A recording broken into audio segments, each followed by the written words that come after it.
يتعب. وابن القيم يقول من آثر الراحة، يعني من فضل الراحة فاتته الراحة، والنعيم لا يدرك بالنعيم.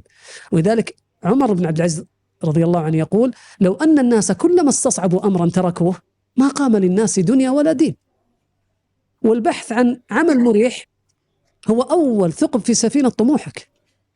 أنت توك بادي، يعني لا وراك عيال ولا أحد يطلع من المدارس ولا وراك مسؤوليات وجسمك ولا صحتك ولا عمرك ولا خبرتك، تبي تدور لك مكان تندس فيه ووظيفته ما حد يدري عنك وتجلس كذا ولا تقابل أحد وبس وينزل عليك هالقاطور.